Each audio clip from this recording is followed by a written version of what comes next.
So yeah, I'm just an ordinary middle-aged journalist from southern England, who for some reason over the past 20 years have devoted a ridiculously large proportion of my free time to the obscure northern sport of fell running. I feel a bit stupid. I mean, having seen some of the things you've been up to today, I feel a bit stupid lecturing you at all about anything to do with outdoor adventure and running in rough places. But nonetheless, that's basically what I'm going to do over the next half hour. My mission is sort of to give you a crash course in what fell running involves and what it's like. And if there are people here who know all about it already, or even more likely know much more about it than I do, then I apologise in advance. And there will be another speaker along in half an hour, so yeah, hang in there. So what fell running is, very briefly, I mean, it's very British, very traditional sport. I say it's British partly because basically no one else does it. I mean, lots of other countries do running in the mountains, especially countries which have mountains. But because they tend to have larger mountains, which tend to be wooded and things like that, then they tend to have bigger paths and roads, and it's really just sort of uphill trail running in high places, which is very demanding and very fine sport, but probably slightly different from what the British traditionally mean by fell running, especially up in sort of places like Cumbria. Basically, here we have much smaller, scraggier mountains, which spend half their lives disappeared in great big clouds and things, and not a lot happens at the top. And so people haven't bothered that much about making good tracks and roads to the tops on a lot of them. And if you're racing someone to the summit or to the bottom of a British mountain, really the temptation just to take the shortest possible route is pretty much irresistible. And so that's what fell runners tend to do. There is a drawback with this, of course, because if you do try to get from the bottom to the top of a mountain by the shortest possible route, you're probably going to go across a lot of terrain that is totally inappropriate for running. And again, I don't just mean rough trails and things like that, but trackless, rough grass, mud, bogs, scree, wet rock, boulders, heather, bracken, the whole lot. Whatever you find there, you just have to go across it. Well, and you don't have to be a professor of sports physiology to work out that's probably not necessarily particularly sensible, but it can be jolly good fun. And there are still parts of Britain where fell running is considered to be the highest form of sport, and not just in the sense of altitude. And the more I learn about fell running and about sport, the more I tend to agree with them. So, very briefly, I mean, what fell running involves, most people assume that running in mountains, the hard bit must be going up because it's very steep and you've got gravity working against you and things like that. In practice, that's actually the easy bit. I mean, yeah, it is difficult, but you're going slowly because it's steeply uphill. So the terrain is relatively easy to manage. Yes, it helps if you're fit. Often you feel like your lungs are about to burst or your calves are about to burst or whatever. But basically, you just have to, dig deep mentally and get the pace that's right for you and keep going until you get to the top. Once you do get to the top, it's a little bit more problematic because, as with anything you do in mountains, as I'm sure a lot of you don't need me to tell you, it's all a bit more hazardous and it's much colder and you're exposed to very severe winds and things can turn very nasty very quickly indeed. So you have to make sure that you're carrying at least some safety equipment, so waterproof and survival bag and stuff like that.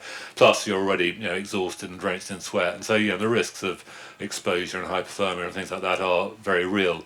And plus, of course, if you're on a British mountain, then it's probably, as I said, covered in cloud, and you won't be able to see where you're going. None of the ways marked on any of this, so you do need to be able to navigate or work out how to follow a compass or which person in front of you to follow. And otherwise, there is a danger of that you get lost and you plummet off an unseen cliff, which is not ideal either. And then, of course, having been up the top of the mountain, you've got to come down again. And that's when it gets really tricky because normally when we run in lower ground, we assume that the downhill bit's the easy bit because gravity is helping you. But when you're on a very steep gradient, very rough terrain, then there's a limit to how much help you want from gravity. Basically, every fell runner is faced with a choice of between recklessness and speed. And on the one hand, you can go down with the brakes on, as it were, and you're always trying to restrain your weight and keep yourself vaguely under control, which is incredibly hard work, as sure a lot of you know, and if you even walking down mountains is incredibly hard work on the fronts of your legs. Plus, it puts a lot of strain on your joints, and the chances of falling over and injuring yourself are actually much greater. And it's very, very slow. The alternative is to do it with your brakes off and your brain off, which is the recommended method. And if you do that, then it's much quicker and it's much easier because you're not trying to stop yourself with every step. You're actually working with the momentum, and it's all great. And the only drawback, of course, is that your momentum keeps building and building and building. So you go faster and faster and faster. And at some point, you do have to restrain yourself. And even I'm a very moderate, middle of the pack, average fell runner. I used to be. I'm probably not even that now. And I reckon I could quite, by my rough calculation, quite easily going down a steep mountainside, reach Olympic sprinting speed, which is great fun for someone like me to do, but ultimately you have got to bring it under control somehow. But the great fell runners, it's just unbelievable what they can do. And if you watch, two champions racing flat out down a really rough, really steep slope, it's just it's an unbelievable sight. It's one of the great things in sport. And when you talk to older fell runners about the great moments in their sport and their great heroes and things like that, a lot of what they talk about will be the great descenders and the great duels between Tommy Sedgwick and Fred Reeves at Grasmere in the 1970s, when it was always a question of who would get to the bottom first and who would kill themselves first, or the great, lots of sports have that. You have the Matthews final in football and Botham's Ashes in cricket and Obolensky's try and rugby, and in fell running they had this thing called Dalzell's race, which took place in 1910, and people sort of still claim to remember it now, although it doesn't really seem to be possible, and that involved someone doing a short race up and down Burnsall Fell in West Yorkshire that he did a time so quick, and his descent, it's just under a mile coming down, and he did it in, I think, 3 minutes, no, well under 3 minutes, 2 minutes 40 something, and people refused to believe it. A lot of people said the stopwatch might have been broken, and it was 70 years before anyone got near to it. So again, it's the coming down, I've tried running that race and coming down that, and it's unbelievably rough. And among other things, you've got to sort of jump over a great big dry stone wall halfway down, which, if you're not going very fast indeed, it's quite. If you're going very fast, you vault it. If not, you have to sort of crawl over it. And when Dalzell got to the bottom, his legs were red with blood because he scratched himself against all the heather and stuff like that. So that's the sort of sport it is. You get short races, long races. Anything from these sort of 2 mile ones like Burnsall, which could be over in less than 15 minutes, to things of 50 miles or longer that take all day and sometimes more than all day. What they all have in common is they're not just about running. It's not just about sort of traditional athletic attributes like speed and stamina and strength. It's also about a whole load of other qualities like agility and resilience and nerve and balance and toughness and just sheer courage, really. And that to me gives it a whole different dimension. So, for example, when in the 1970s a Cumbrian shepherd called Joss Naylor, who is relatively famous, set some great 24-hour records, sort of pushing back the frontiers of what was then thought to be humanly possible in terms of ultra-endurance. He not only did that, but he did it in the middle of some of the very worst storms in local memory. I'm afraid I haven't got an audio-visual presentation for you this evening, so I'll have to ask you to use your imaginations. But, if you think about what you've been doing today, if you can sort of conjure up the coldest and the wettest and the most knackered you've been, and then sort of try and transfer that up to the top of a mountain so it's really, really cold, and imagine it raining the hardest you remember it raining all year, just pounding down, and as it's 24-hour thing, times in the dark as well, so you can't even see where you're going. And if you sort of just imagine the willpower and the strength that someone needs to perform at the limits of human endurance and to keep finding their route and to keep pressing on. To me, and then if you cut from that in your imagination to the typical track race or something like that, someone running around a state-of-the-art stadium, or a road race where you've got drink stations and sport vehicles and stuff like that. To me they're so different. They're both called running, but really they're entirely different sports. I'm a great fan of traditional running, and I could bore on for hours about my Olympic heroes, from sort of Zatopek and Nurmi on to Elliot and Bailly and Coe and Cram, all the way to Paula Radcliffe and Mo Farah and the likes. But when I first discovered fell running and the heroes of that, and I heard the stories of great things people have done in fell running, to me it's like sort of heroes squared because of that sort of whole extra dimension. But the other difference is that in most sports, if you reach the absolute summit of of excellence and join the ultra elite, that's a pretty sure route these days to fame and fortune. But no one ever got rich or famous from fell running. I mean, it's possible one or two of you may have heard of Joss Naylor, but I mean, unless you have done a bit of fell running yourselves, I wouldn't be surprised if no one had heard of people like Bill Teasdale or Ernest Dalzell or Reeves and Sedgwick or Angela Mudge or Kenny Stewart or Billy Bland or Rob Hope, and yet these are all really absolutely top rank athletes, and there have been some objective comparisons over the years, and either people have crossed over from one sport to the other in either direction, or physiological tests have been done, and the general consensus from all concerned is that the absolute elite in both sports are pretty much on the same level. And in fact, I mean, when Joss Naylor was doing that 24-hour record I mentioned earlier, Christopher Brazier accompanied him for part of it. In fact, the most difficult part of it, I think. And Brazier afterwards wrote that what Joss Naylor did in those 24 hours was easily on a par with the greatest Olympic triumphs he's ever seen. And Brazier not only had his own Olympic gold medal, but he went to every Olympics for 3 decades. I mean, he didn't know what he was talking about. But the problem with fell running, of course, is it's hard to televise, and so it's never really got a mass audience. And as a result, you can be an Olympic grade superhero in fell running, but you earn nothing from it beyond the respect of your rivals and the respect of your neighbours. But to me, that's a very important thing, and it's one of the things that makes it a great sport, because ultimately it's not really a sport that's about the heroism of other people. It's not really a sport about being a fan.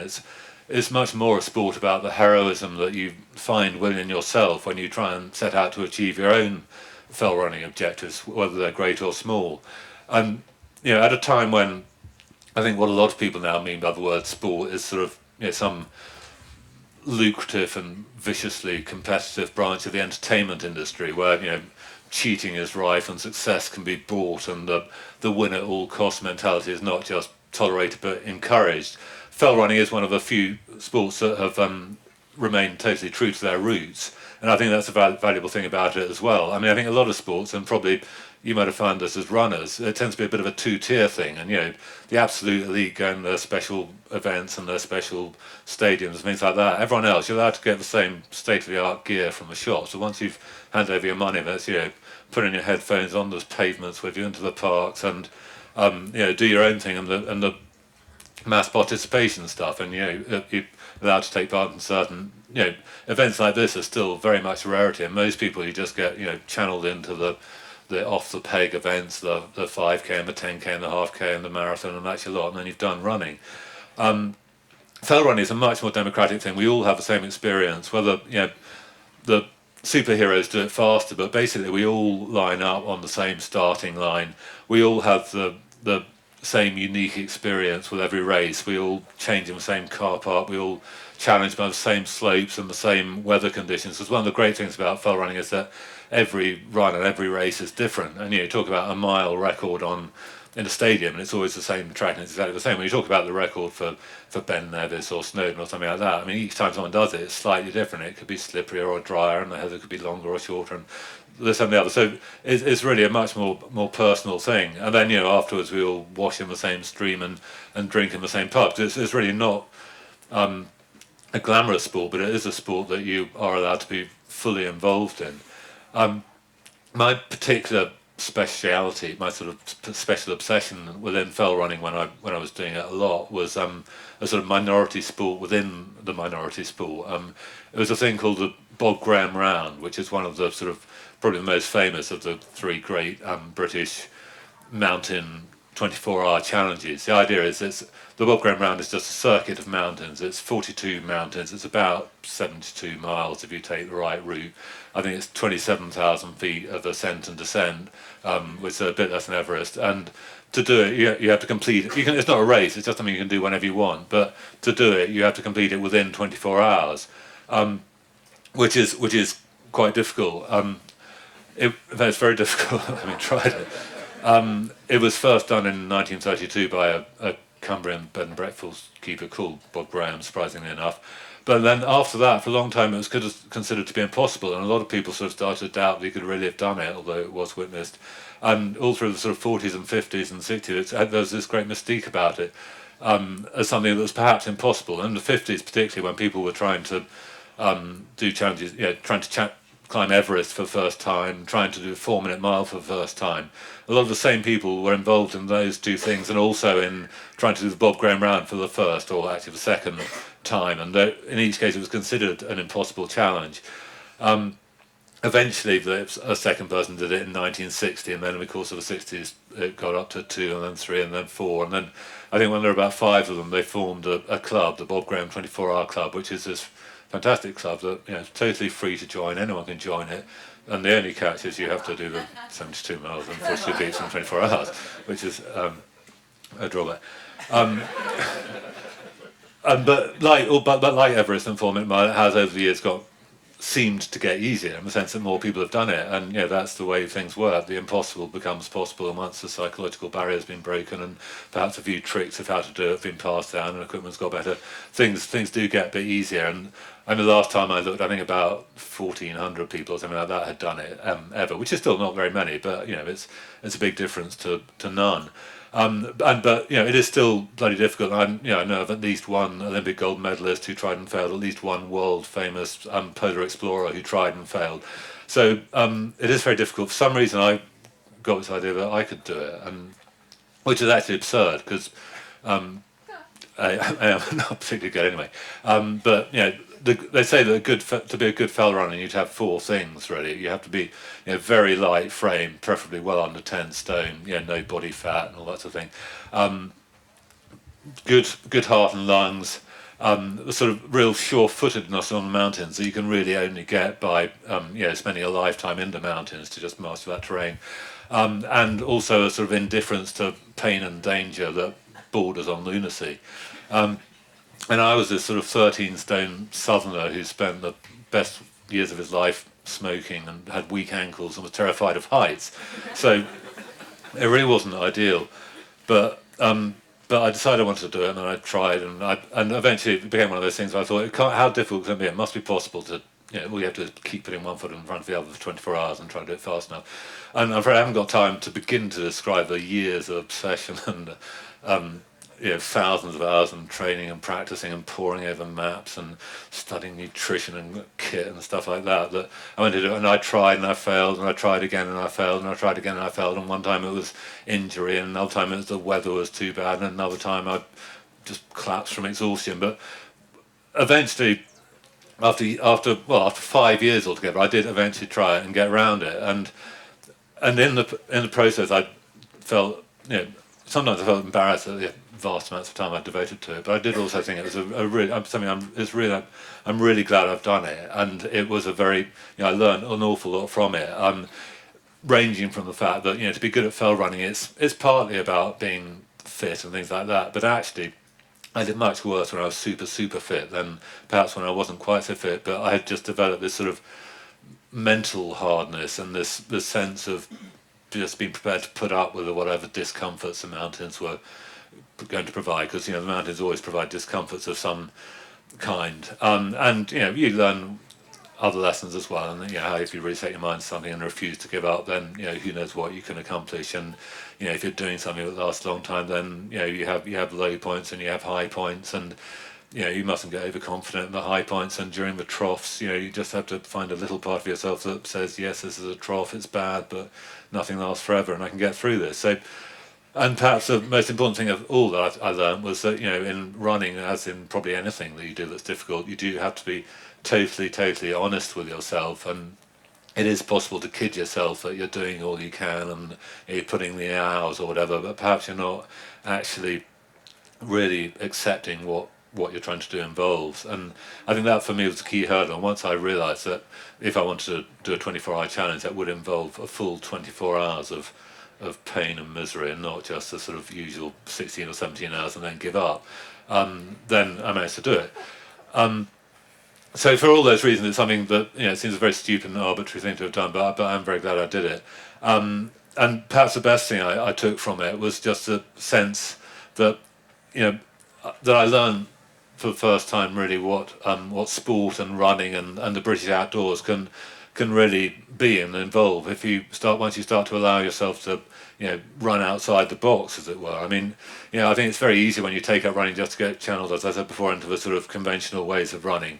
But in fact, there's a whole world out there, and as you're discovering down here, and I'm sure you've discovered in all sorts of more exciting ways than me. There's no rule to say that you have to run on the road or run in a straight line or whatever. When I tell people that I run in the mountains for fun, they all say, "Oh, well, you must be mad," and I would laugh and say, "Yeah, of course I must be."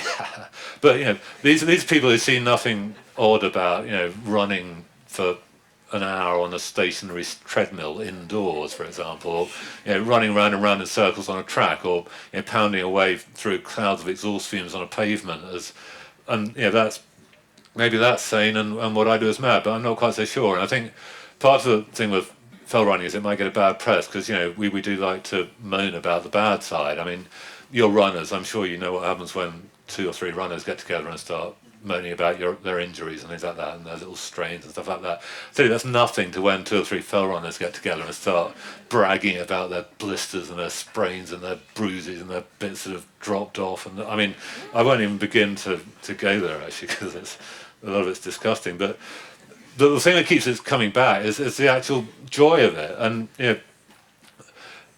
whenever you set off for a run in the mountains, whether it's 15 minutes or 15 hours, you hardly have to start, and you're totally absorbed in it, because you have to be totally absorbed in it. And I think that's a great thing about running in wilder environments. Going up a mountain, you have to look at every detail of the terrain immediately beneath your feet, because otherwise you're going to trip over and fall over. And you also have to be aware of every nuance of the slopes and the paths or whatever it is you can see, so if you don't go off in the wrong direction, you take the best possible line to get where you want to go. And you also have to be aware all the time of clues of the wider landscape, because if you're don't always have a pretty good sense of where you are, then you're going to get badly lost, which could end up nasty. And so not only do you find that your mind is totally occupied by it, and you forget all your worries and things like that, but also you really are immersed in the environment in a way that doesn't happen to a lot of people these days. And being immersed to that degree in the environment does perhaps give an extra depth to the miseries of the mountains at their worst when you encounter those, but it also gives a fantastic extra depth to the joys of the mountains at their best. And and it's really hard to describe how wonderful it is when you've been running half the night and then suddenly you're going along a ridge and you see the dawn breaking beneath you and things like that, or you're running along on a frosty mountainside by moonlight, or you've been running in cloud for hours and hours, and then suddenly it breaks and you can see half the Lake District or half of Scotland all beautifully snapped into focus. And for moments like that you can just carry with you for the rest of your life, and that not many sports can offer that. It can be painful sometimes, I agree, and it helps if you're fit, but the point of fell running is that you don't have to be a superhero to venture into the unknown and try something different.